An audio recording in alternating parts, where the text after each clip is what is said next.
Davlat xizmatini rivojlantirish agentligi Samarqand viloyat filiali, Davlat boshqaruv akademiyasi viloyat filiali hamda O'zbekiston-Finlandiya pedagogika institutining malakali mutaxassislari, shuningdek, Pastarg'om hamda Narpay tumani hokimliklari hamkorligida tumanga yangi tayinlangan hokim va hokimlik jamoasiga ekspress trening mashg'ulotlari tashkil etildi.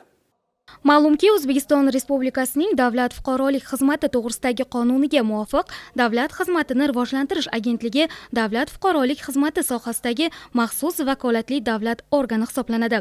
Qonunga ko'ra, ushbu davlat organi davlat fuqarolik xizmati sohasidagi yagona davlat siyosatini amalga oshiradi.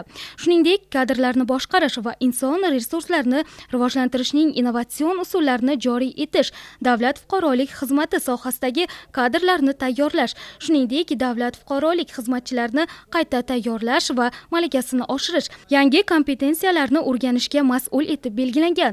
Tumanlarda o'tkazilgan ekspress trening ham aynan shu masalaga bag'ishlandi. Ishtirokchilarning davlat fuqarolik xizmatchilarining odob axloq namunaviy qoidalari hamda Vazirlar Mahkamasining 2014-yil 13-iyuldagi 463-sonli qarorining mazmun mohiyati, O'zbekiston 2030 strategiyasi, maqsad va kutilayotgan natijalar hamda shaxslarda paydo bo'ladigan emotsional toliqishlar va ularning yechim mavzusi trening mashg'ulotlari o'tkazildi. Ekspress trening o'tkazishdan asosiy maqsad, qisqacha qilib aytganda, yangi tayinlangan rahbarlarning jamoaga kirish jarayonlarini tezlashtirishdan iborat. Bu o'z navbatida kelajakda ushbu jamoada o'z mehnat samaradorligini oshishiga olib keladi. Hamkorlikda o'tkazilgan treningda jamoani shakllantirish uchun kerakli bo'lgan omillar, jamoada qaror qabul qilish, jamoa bo'lib ishlash, jamoada liderni aniqlash, shuningdek emotsional toliqish alomatlari va uni oldini olish kabi davlat xizmatlari uchun zarur ko'nikmalarni rivojlantirishga e'tibor qaratildi.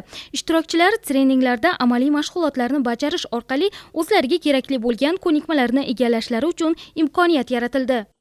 Bunday treninglarni ko'proq o'tkazish o'ylaymanki, har bitta tashkilotda faoliyat yuritadigan xodimlar uchun juda ham muhim va zarur.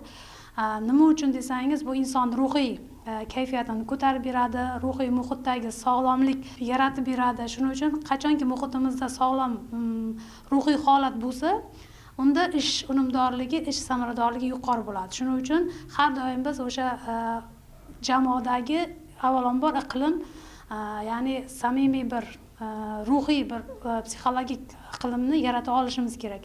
Bu iqlimni yaratish uchun esa o'sha xodimlarni bir-biri bo'lgan munosabatini ijobiy tomonga o'zgartirish, ulardagi bir-birini qabul qila olish, bir-birini tushuna olish, hattoki bir-biriga yordam bera olish ko'nikmasini shakllantirishimiz kerak. Buning uchun esa mana shunaqangi psixologik treninglarni qancha ko'p o'tkazsa, o'ylaymanki, mana shu treninglar natijasida insonlarni bir-biriga bo'lgan munosabati, bir-birini tushuna olish ko'nikmalari shakllanadi deb o'ylayman. Qisqa muddatli trening davlat fuqarolik xizmatchilarida samarali boshqaruvning zamonaviy kasbiy bilim va ko'nikmalariga ega bo'lish va rivojlantirishga ko'maklashdi. Trening mashg'ulotlari qizg'in muzokaralarga boy, konstruktiv va ishtirokchilarning faolligi asosida ochiq muloqot tarzida o'tdi.